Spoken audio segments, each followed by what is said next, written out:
What the D.school process entails for me is a recognition that design doesn't have to be about designing things that we can touch and hold and pick up. The D.school allows us to look at human process.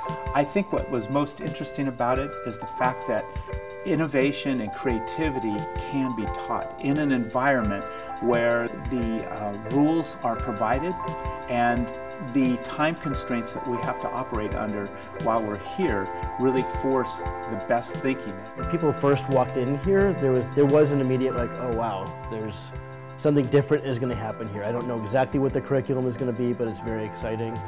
Well, it's a logical, systematic way to deal with complex issues.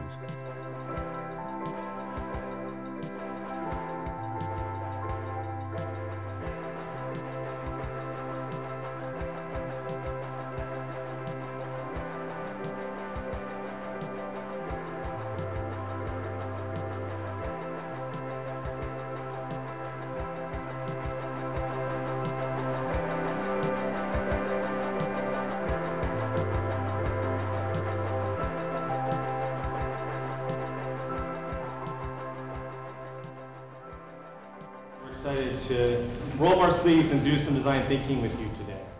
My one-sentence definition of design thinking is that it's a human-centered, prototype-driven approach to solving challenges. So when we were planning for the Summer Institute, we knew everyone was coming onto campus.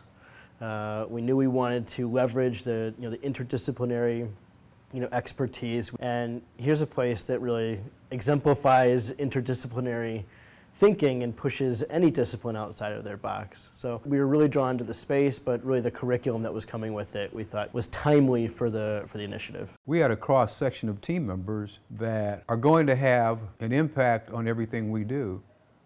Why not have a team approach to getting it done, much like the business world does? We're going to split into two studios and have a design challenge we take on, kind of warm up our design thinking muscle.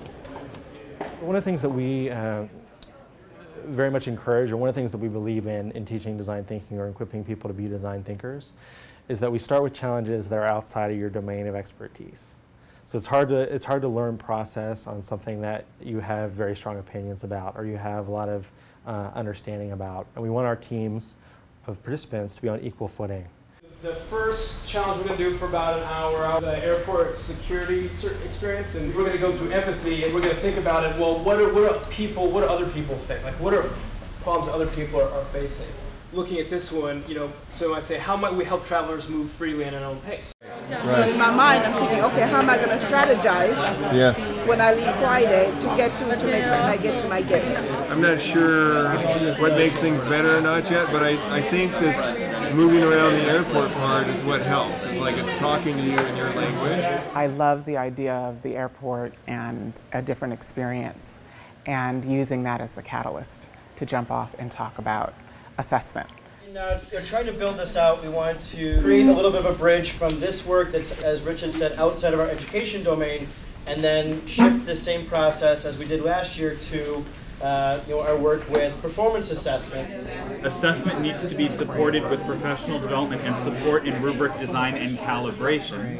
One student actually said from 9th grade how I've grown to 12th grade and doing a comparative analysis of how I've grown. For us, this is more around a mindset shift.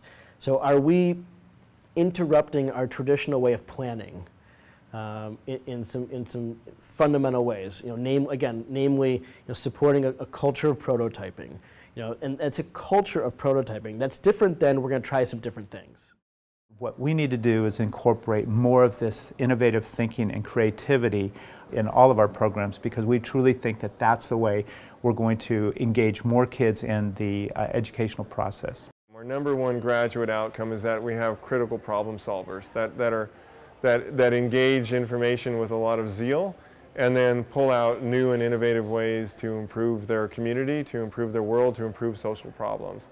And so we're excited about the D.school process because it can be utilized by youth. So if we understand it, we can teach our faculty this, and then they can teach it to students. I feel for our students, they only solve close-ended problems until they're 22. You know, they're bounded by the teacher, they're bounded by the system at that point.